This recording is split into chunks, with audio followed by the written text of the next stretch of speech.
caso Savno, ora anche MOM, mancano autisti e l'azienda di trasporto pubblica un bando per assunzione di 25 conducenti, posti necessari per garantire il turnover nei prossimi mesi. Ormai esauriti i fondi del Ministero dedicati ai CAF per la compilazione dell'ISEE, da luglio le pratiche potrebbero essere a pagamento.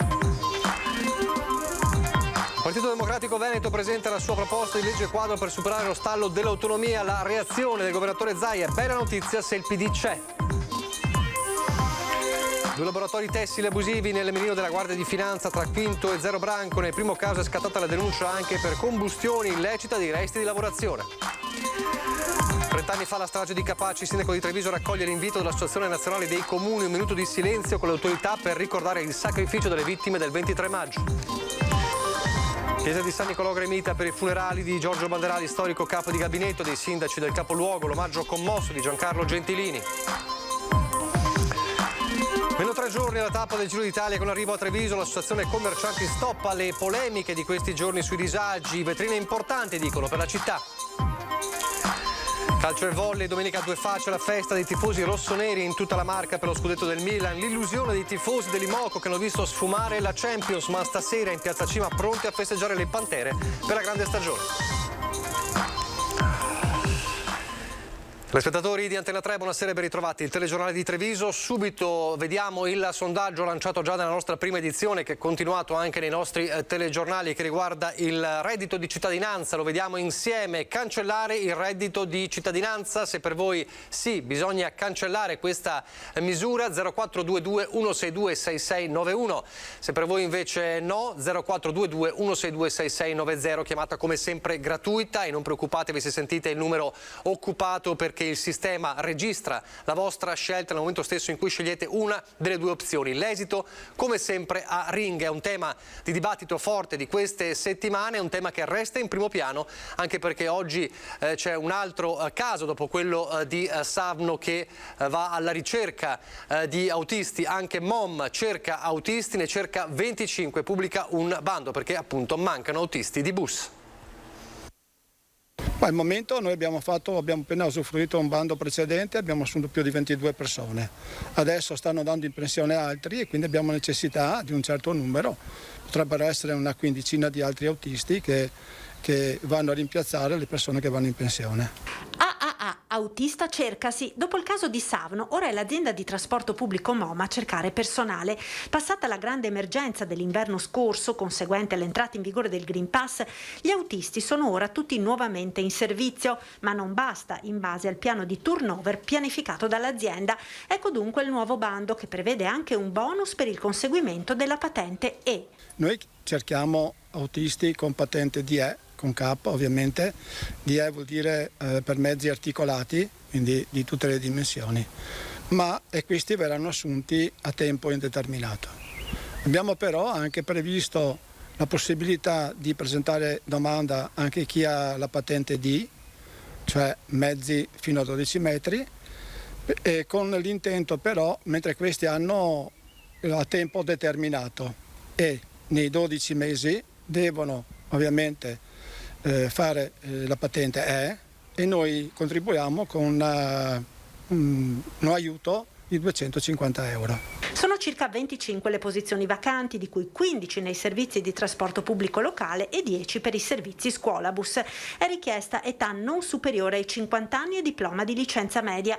Ma come si spiega questa difficoltà a reperire autisti? Sicuramente il costo per il conseguimento della patente ha un peso, ma secondo il presidente di MOM non è sufficiente a giustificare una tale carenza. Probabilmente il reddito di cittadinanza non aiuta sicuramente a trovare persone che vengano a lavorare. Probabilmente il lavoro dell'autista è un lavoro che ha un certo stress e che quindi i giovani poco si avvicinano a questa tipologia di lavoro.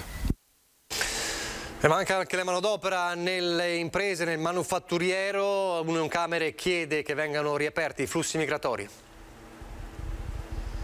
Il problema invece della manodopera è un problema che va al di sopra delle nostre competenze, che riguarda il governo. Non bisogna sempre dire no, ma bisogna programmare i nuovi flussi e questi flussi devono essere trattati in base alle esigenze delle nostre imprese. Alberghi, ristoranti, bar, strutture ricettive. La mancanza di manodopera, soprattutto nel settore del turismo, sta creando non pochi problemi ad un settore strategico dell'economia veneta. Il presidente di Unioncamere, Mario Pozza, torna a lanciare al governo un messaggio chiaro.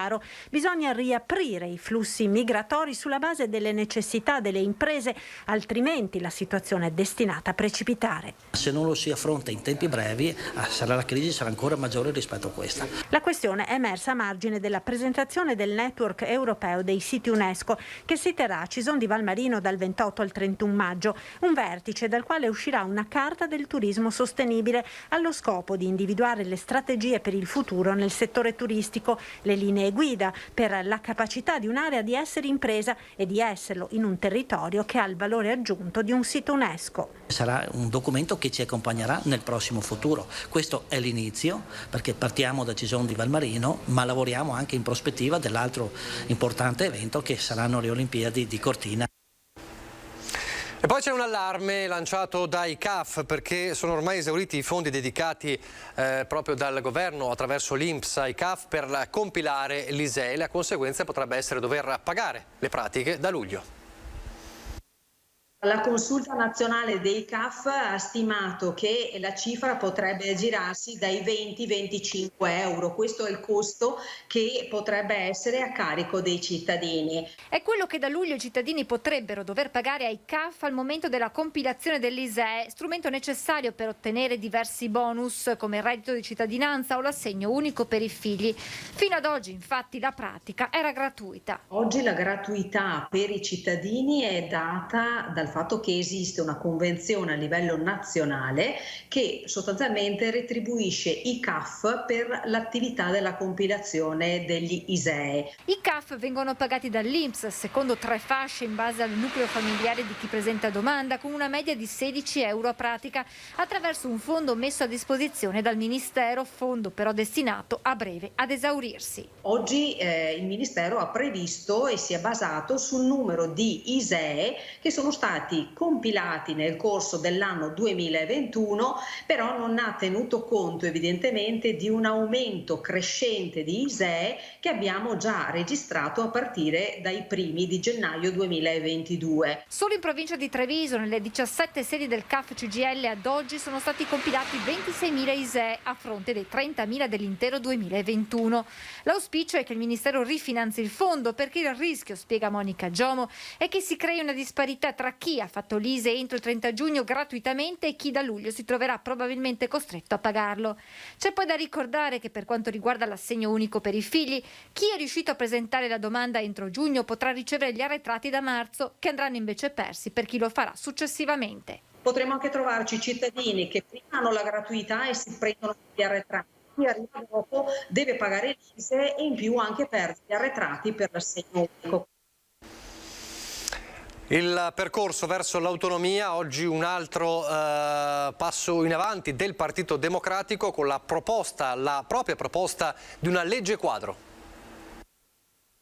Il Partito Democratico ha definito la sua proposta di legge quadro per l'autonomia del Veneto dopo aver annunciato nelle scorse settimane le 7 materie, le prime secondo il PD per avviare una trattativa con il governo. Ora ecco sul tavolo la proposta che il segretario regionale Dem, Andrea Martella, consegnerà in tempi rapidi al ministro per gli affari regionali Maria Stella Gelmini. In questi anni siamo stati in una situazione di paralisi e quindi abbiamo cercato di indicare prima come uscire da questa paralisi, individuando delle materie su cui è possibile realizzare l'autonomia e che hanno a che fare con le imprese, con il lavoro e con la formazione. E oggi abbiamo voluto offrire una nostra proposta di legge quadro, dal momento che il governo con il ministro Gelmini ha detto che la vuole approvare rapidamente e noi stiamo dando in questo modo un contributo propositivo. I temi del lavoro, della formazione delle imprese per avviare un dialogo con il governo, scelti per importanza e perché non prevedono i livelli essenziali delle prestazioni, i cosiddetti LEP. Ma tra le novità inserite nella proposta di legge quadro del PD anche il limite temporale di 1 anno per individuare strade e risorse anche per tutte quelle materie che prevedono le modalità con cui viene finanziato il trasferimento delle competenze. Noi abbiamo voluto individuare 7 materie per quanto ci riguarda fondamentali, sulle quali il giorno dopo l'approvazione della legge quadro è possibile realizzare l'autonomia, perché sono tutte materie che non prevedono i LEP, e cioè materie che il Veneto può iniziare ad esercitare da subito, il giorno dopo l'approvazione della legge quadro. Ciò non esclude la possibilità, naturalmente, che queste materie possono ulteriormente aumentare nell'ambito delle 23, ma soprattutto con un principio: ci servono delle competenze rispetto a qualcosa che serve realmente ai cittadini. Importante è stato il lavoro fatto dai consiglieri regionali del PD per un percorso di condivisione nazionale e locale. Serve il coinvolgimento del Consiglio regionale per individuare queste materie e anche per ottenere l'appoggio delle categorie, l'appoggio del sindacato, l'appoggio di tutti i mondi che ci possono aiutare in questa battaglia. Noi siamo convinti che se con concretezza affrontiamo questo tema sia possibile portare a casa il risultato. Il governatore Zaia in queste ore definisce una bella notizia la proposta del PD Veneto per l'autonomia differenziata su 7 materie e rilancia: sappiamo che il PD vuole finalmente l'autonomia, dice Zaia, adesso ci aspettiamo che Letta appoggi la proposta di legge quadro che stiamo portando avanti insieme al ministro Gelmini, sulla quale un po' tutti i ministeri da mesi stanno lavorando. Il governatore premette che quella dei Dem è una proposta diversa nei contenuti e nei numeri rispetto a quella che abbiamo prodotto e che in queste settimane è oggetto di valutazione a Palazzo Chigi al Ministero delle Finanze, ma aggiunge: l'interesse ovviamente è quello di completare il percorso delle autonomie, non di fare polemiche, benché il tema non sia quello del numero delle materie, altrimenti non si comprenderebbe come mai regioni che hanno chiesto pochissime nuove competenze non abbiano ancora l'autonomia. Il problema, osserva Zaia, è un altro: per avere la riforma ci vogliono i voti delle forze politiche, ma da oggi siamo più certi che i voti non mancheranno in Parlamento perché anche il PD c'è. Così Zaia poche ore dopo la conferenza stampa del Partito Democratico. Adesso apriamo la pagina della cronaca e la prima è una tragedia perché è morto dopo 4 giorni di agonia il 49enne di San Biagio di Callalta che giovedì scorso, lo ricorderete, sotto gli occhi atterriti dei presenti, si era gettato dal primo piano del centro commerciale Tiziano di Olmi, appunto di San Biagio di Callalta, in mezzo alla gente. Dopo aver fatto la spesa aveva scavalcato la balaustra e si era buttato. Le sue condizioni erano apparse da subito molto gravi. Oggi è deceduto il 49enne all'ospedale di Treviso. E poi un'importante operazione della Guardia di Finanza tra Quinto e Zero Branco. Laboratorio tessile allestito abusivamente nel garage di casa, gli scarti di lavorazione bruciati all'aperto. Doppia denuncia alla Procura della Repubblica per un imprenditore cinese 40enne di Quinto di Treviso accusato di violazione delle norme antincendio e di combustione illecita di rifiuti, la cosiddetta norma a terra dei fuochi. Scenario analogo, quello di un laboratorio tessile ricavato da un connazionale nello scantinato, anche a Zero Branco. Nell'ambito del controllo del territorio abbiamo individuato questi 2 laboratori che erano situati all'interno di cantine e garage di 2 abitazioni ad uso residenziale e quindi li abbiamo sottoposti a sequestro in quanto erano privi delle norme in materia di sicurezza e igiene sui luoghi del lavoro. Nei 2 seminterrati, entrambi di circa 200 metri quadrati, non c'erano aerazione e uscite di sicurezza. Gli estintori erano privi di manutenzione, gli impianti elettrici non erano a norma e i fili penzolavano sulle postazioni dei lavoratori. I finanzieri trevigiani hanno posto sotto sequestro 35 macchinari per la lavorazione dei capi d'abbigliamento e 300 kg di rifiuti smaltiti illecitamente. A Quinto anche una porzione di terreno di circa 50 metri quadrati. Abbiamo individuato e sottoposto a sequestro un'area adiacente al laboratorio tessile che era destinata alla combustione degli scarti delle lavorazioni e in questo modo si evitava di procedere al corretto smaltimento dei rifiuti. Area di cui il comune di Quinto ha imposto con un'ordinanza la bonifica. I 2 imprenditori cinesi che avevano in appalto lavori da imprese locali avevano assunto regolarmente ciascuno dei propri 4-5 dipendenti che vivevano ai piani superiori delle 2 abitazioni finite nel mirino dei finanzieri e degli uffici tecnici dei rispettivi comuni. I locali dopo il sequestro non hanno più riaperto e quindi sono stati tolti dal mercato 2 esercizi che di fatto agivano in modo totalmente scorretto e sleale a discapito di operatori che operano correttamente rispettando quelle che sono le normative. La polizia indaga in queste ore su un furto subito dalla sezione locale di Treviso degli Alpini, che sono stati derubati dell'incasso dello stand gastronomico che era stato allestito in questo weekend per la manifestazione Regioni d'Europa sulle mura di Treviso. Questo stand gastronomico appunto attivo da venerdì a domenica. Nella notte tra sabato e domenica un malvivente è riuscito a impossessarsi dell'incasso e a fuggire, inseguito anche dal cassiere della sezione locale degli Alpini, ma poi si è dileguato, e dunque la denuncia oggi del furto e le indagini della polizia. Indagano invece i carabinieri su una vera e propria rapina con un'aggressione avvenuta in discoteca. Gli hanno strappato la colanina e dato un ceffone, poi si sono dileguati fra la folla presente nella pista da ballo. I carabinieri della compagnia di Treviso stanno indagando su 2 episodi che hanno coinvolto 2 minori presso la discoteca Odissea di Spresiano nella tarda serata di sabato scorso.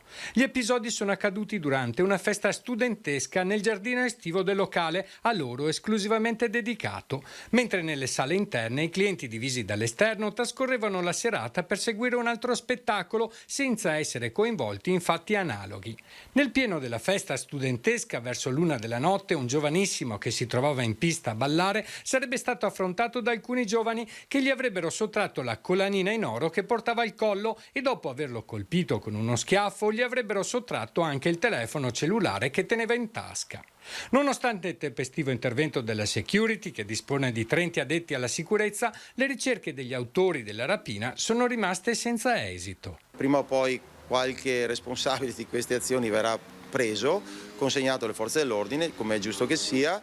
Questo tipo di rapine fra i giovani sono in aumento, il reato è grave e gli autori forse non se ne rendono conto. Chi strappa dal collo di una persona una collana commette il reato di rapina e non quello più lieve di furto con strappo. Sempre durante la festa ai carabinieri è stato inoltre denunciato il furto ad opera di ignoti ad un secondo minorenne a cui era stato rubato il portafoglio che conteneva documenti personali e qualche decina di euro. Il gestore dell'Odissea, Giannino Venerandi, però non ci sta a far passare il suo locale come poco sicuro. Essendo degli atti molto veloci, non è facile individuarli. Anche con il nostro servizio di telecamere non sempre si riesce. I nostri clienti sono sempre avvisati di stare attenti agli effetti personali. Purtroppo può accadere che qualche malintenzionato possa approfittare dei più deboli o disattenti. Fatti così possono accadere ovunque, conclude Venerandi. Nel nostro locale siamo super organizzati sia per l'assistenza sanitaria che sul fronte della sicurezza all'interno e all'esterno del locale. 30 anni fa la strage di Capaci, la morte del giudice Giovanni Falcone, della moglie Francesca Morvillo e dei 3 uomini della scorta. A Treviso, nell'esatto momento della tragedia, alle 17:57, le autorità guidate dal sindaco Mario Conte hanno omaggiato le vittime raccogliendo l'appello del presidente di ANCI nazionale De Caro. Vediamo.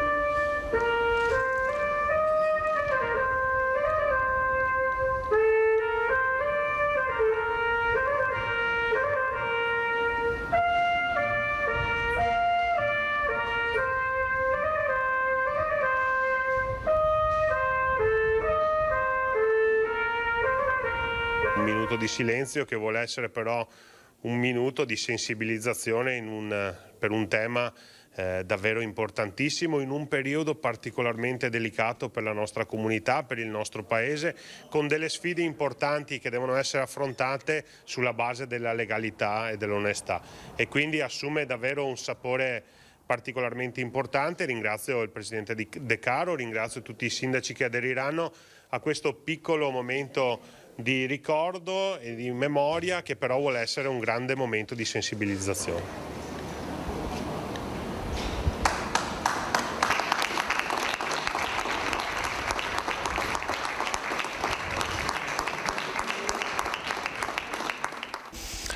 Da un doveroso omaggio a una festa e andiamo a Conegliano, perché è vero, la Champions è sfumata, parliamo del volley, ma comunque i tifosi dell'Imoco Conegliano hanno voluto salutare le Pantere oggi in piazza Cima. Francesca Bozza e Nicola Marcato proprio in piazza Cima. Buonasera Francesca. Ciao Nicola, buonasera ai telespettatori. Sì, la festa qui in piazza Cima, perché si festeggiano queste ragazze, questa squadra che ha scritto un altro capitolo della loro storia. Siamo qui con il coach. Coach, resta un po' di amaro in bocca, però quello che sono riuscite a fare è qualcosa di ineguagliabile probabilmente. È vero, c'è un po' di amaro in bocca. Non è andata come avremmo voluto, non è stato l'epilogo perfetto che avremmo voluto per questa squadra, per questo club, per questi tifosi, per queste ragazze che hanno lavorato tantissimo e hanno dato così tanto a questa città e a questo sport e a questo club. Noi però siamo contenti, soddisfatti della stagione che è stata, di quello che abbiamo ottenuto. Se ci guardiamo indietro pensiamo di aver fatto un bel percorso, di aver fatto qualcosa di importante. Oggi è un giorno secondo me non come avremmo voluto, ma comunque secondo me dobbiamo festeggiare per quello che ognuno di noi ha dato per questa maglia e per questo club. Coach Santarelli, voi siete già con la mente proiettata alla prossima stagione, perché non avete nessuna intenzione, sì, si chiude un ciclo ma se ne aprirà un altro. Il club è un club giovane, con presidenti giovani, ambiziosi, vogliamo tutti fare qualcosa di grande negli anni, non ci vogliamo fermare qui, abbiamo iniziato a costruire a scrivere pagine importanti di questo libro meraviglioso, però vogliamo ancora continuare a vincere. Ultima battuta, che cosa le lascia Paola Egonu come umanamente e professionalmente? Io sono molto legato a lei, come persona sono molto legato, la seguirò ovunque, rimarrà per sempre nel mio cuore, spero che questo non sia un addio, ma spero di poterla riallenare un giorno. Grazie a coach Santarelli, grazie davvero coach, in bocca al lupo per la prossima stagione. Noi adesso ripercorriamo la serata di ieri, doveva essere la serata del grande slam, ha lasciato l'amaro in bocca, ma sicuramente, lo ripetiamo, i tifosi qui dimostrano come queste giocatrici rimangano nel cuore e abbiano scritto davvero la storia. Allora rivediamo la serata di ieri, questa finale di Champions a Lubiana persa contro le turche di Istanbul, e poi torniamo qui in diretta da piazza Cima.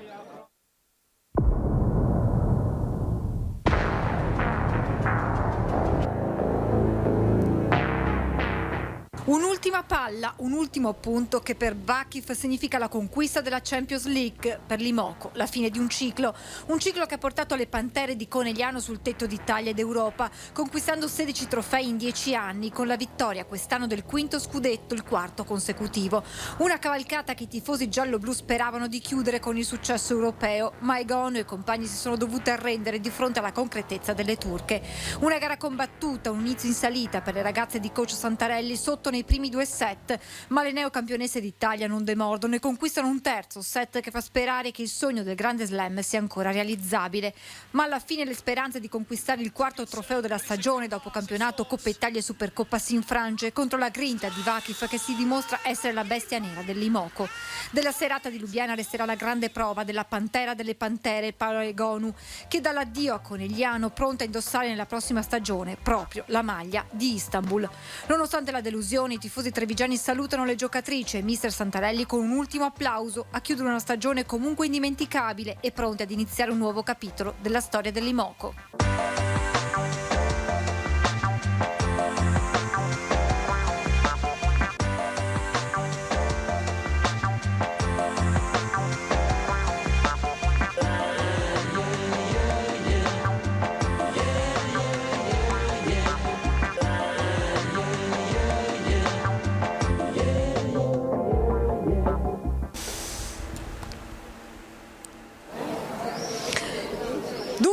la serata di ieri a Lubiana insieme a me, Sandra Modolo, tifosa, una dei tifosi primi tifosi, anche ieri a Lubiana. Che serata è stata? Si sperava davvero di raggiungere, di fare il grande slam? Si sperava di fare il grande slam perché abbiamo fatto un esodo mai visto prima nella storia del popolo giallo-blu. Eravamo 11 pullman, quindi insomma ci abbiamo creduto fino alla fine, ma soprattutto volevamo rendere onore e merito a questo gruppo che, anche se ieri sera non è andata bene, però ci ha regalato tanto in questi anni e quindi si meritavano un applauso e si meritavano tanta partecipazione da parte nostra. E anche la vostra presenza qui questa sera è la dimostrazione di come una sconfitta in una finale così importante non cancelli quello che sono riusciti a fare in tutti questi anni e in questa stagione poi in particolare. Assolutamente no, perché noi siamo contenti ugualmente per quello che ci hanno appunto dato. È stata sì una sconfitta che ha lasciato però un amaro in bocca pochissimi minuti, perché alla fine riconosciamo quello che abbiamo vissuto. Le ringraziamo tantissimi e noi siamo veramente strafelici di questo gruppo. Chiudiamo un libro, però siamo pronti a riaprirne uno di nuovo. Ancora più emozionante. Ancora più emozionante, sarà anche emozionante ora che le saluteremo, alcune di loro, sarà emozionante, però noi le porteremo sempre. Dicono che tutte le ragazze che passano di qua sono pantere per sempre, quindi per noi saranno pantere per sempre. E aspettiamo le nuove ragazze che ovviamente accoglieremo sempre a braccia aperte come al solito. Però chi se ne va, prima su tutte Paola Egonu resta nel cuore. Paola Egonu, non occorre dire tante parole su di lei. L'anno scorso, l'unico rammarico è che l'anno scorso abbiamo vinto tutto e non abbiamo visto nulla perché non eravamo presenti.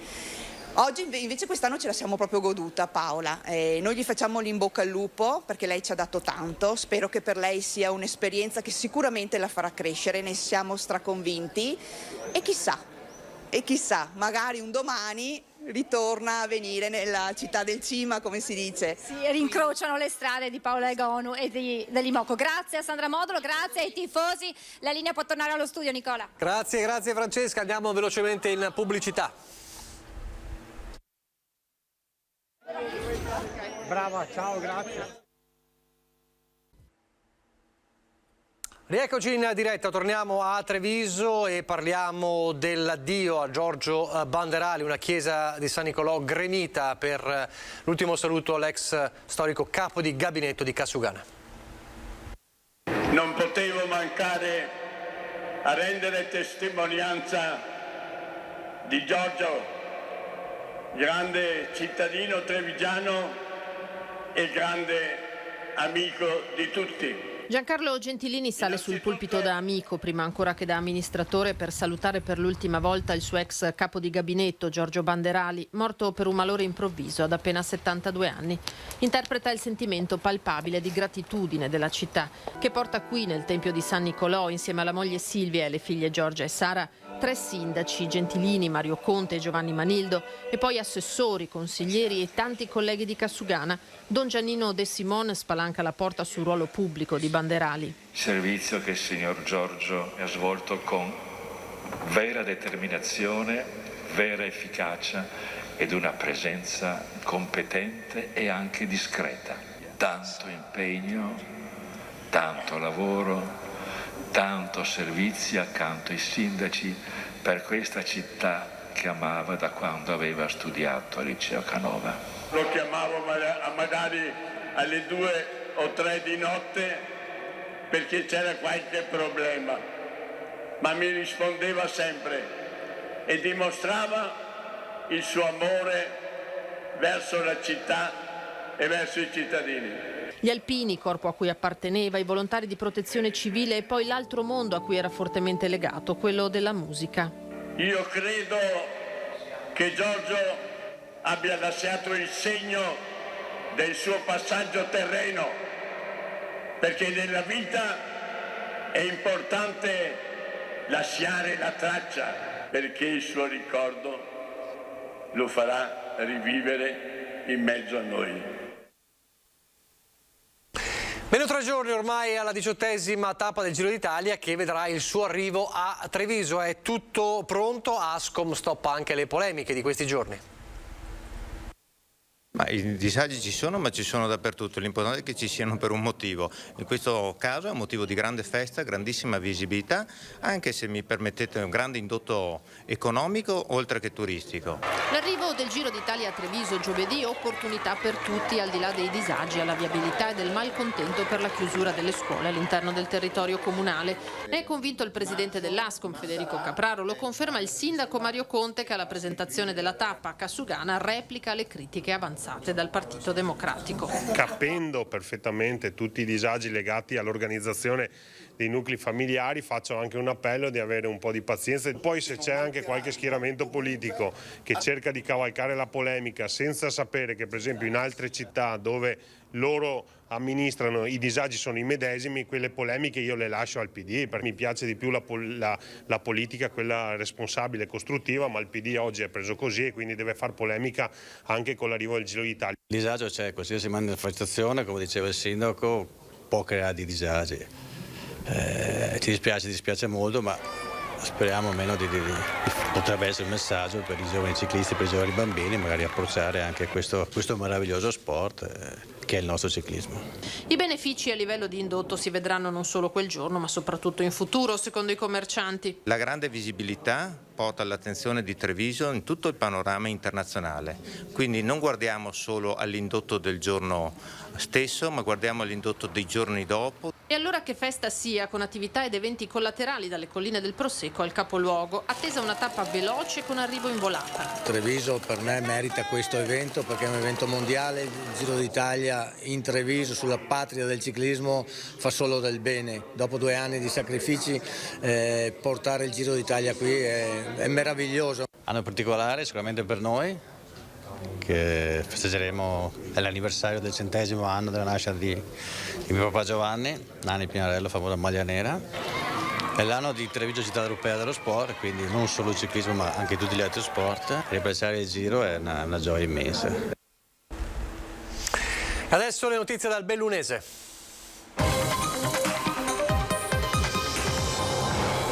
Di grande evento parliamo, non del Giro d'Italia ma delle Olimpiadi di Milano Cortina 2026, perché gli ambientalisti hanno scritto al presidente del CIO a Losanna, dito puntato su mancata trasparenza e approssimazione sulle attività prodromiche ai Giochi Olimpici.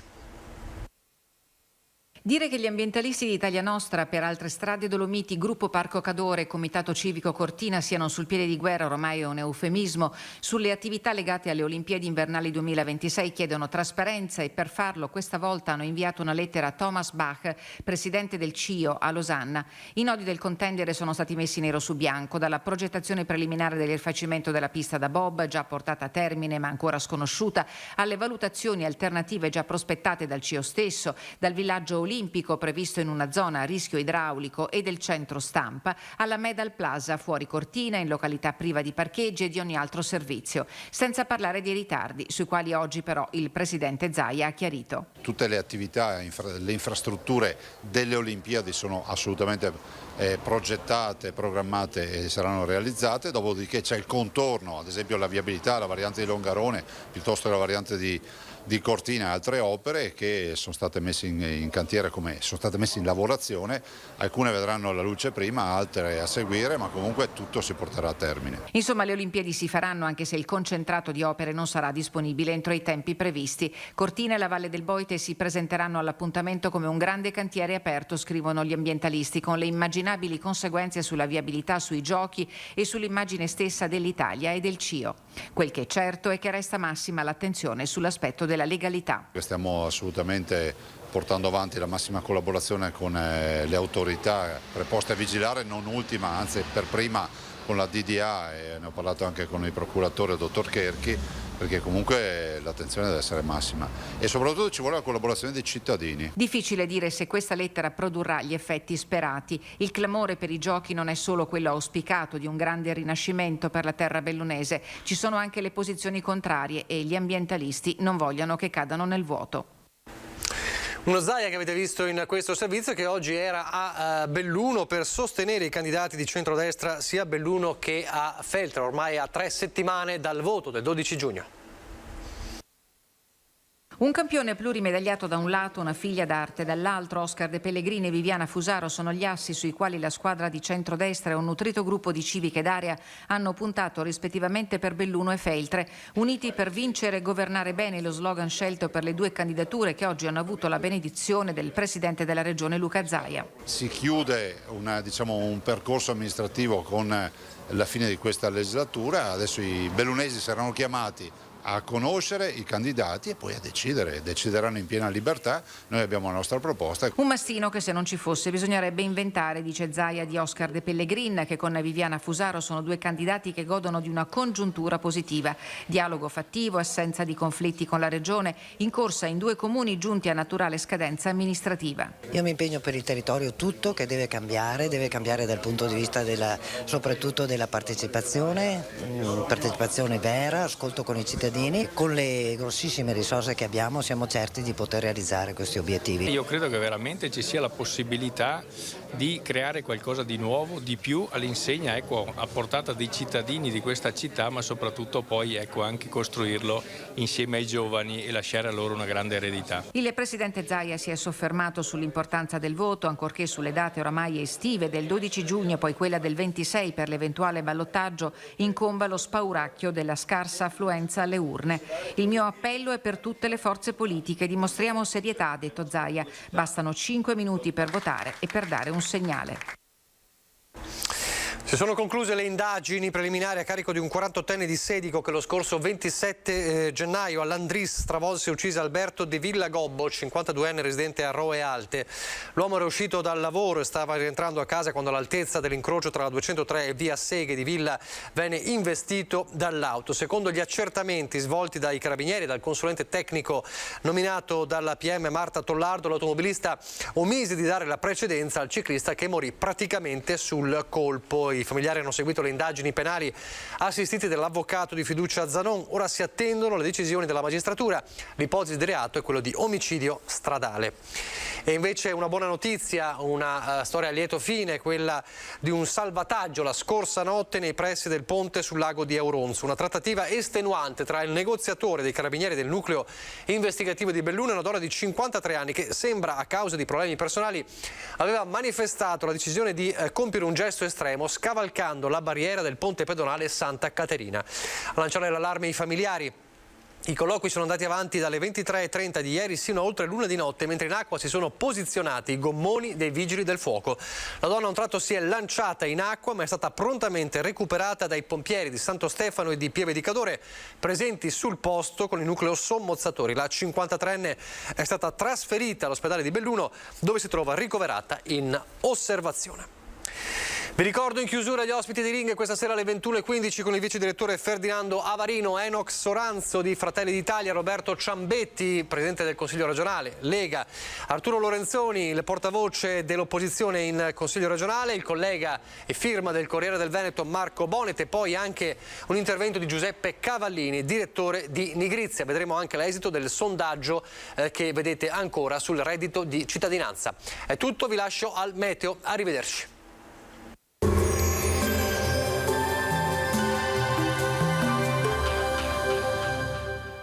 Entra nel mondo Lolato. Da oltre 40 anni un team di professionisti per migliorare la qualità della tua vita. Centro del piede con servizi di podologia. Laboratorio per la produzione di plantari e calzature su misura. Benvenuti al meteo. Alta pressione in graduale ritirata sul nostro territorio, correnti umide atlantiche infatti causeranno una lieve instabilità. Il caldo fuori stagione rimarrà però la caratteristica principale. Vediamo insieme il dettaglio. Sul Veneto la grafica di martedì 24 maggio evidenzia una situazione tranquilla ed infatti in mattinata sarà proprio così, con tanto sole. A seguire maggiore nuvolosità sulle zone montane e pedemontane con occasionali acquazzoni. Poi rovesci più diffusi in progressiva estensione anche alla pianura centro-occidentale con minore probabilità sul resto della regione. Venti moderati in prevalenza da sud, temperature stazionarie, minime tra 13 e 19 gradi, massime comprese invece tra i 24 e i 30 gradi. Ci spostiamo ora sul Friuli Venezia Giulia, anche in questo caso cielo sereno o poco nuvoloso con vento di brezza sostenuta. Sui monti possibilità di qualche isolato temporale nel corso del pomeriggio. Temperature minime tra 17 e 20 gradi, massime sui 27 e 28 gradi. Infine diamo uno sguardo alla situazione del Trentino Alto Adige. Inizialmente sarà soleggiato, dal pomeriggio più nubi con fenomeni sparsi, localmente anche intensi. Temperature minime intorno ai 16-17 gradi, massime sui 29-30 all'incirca. Dal meteo di Antenna 3 per ora è tutto, grazie per l'attenzione, arrivederci.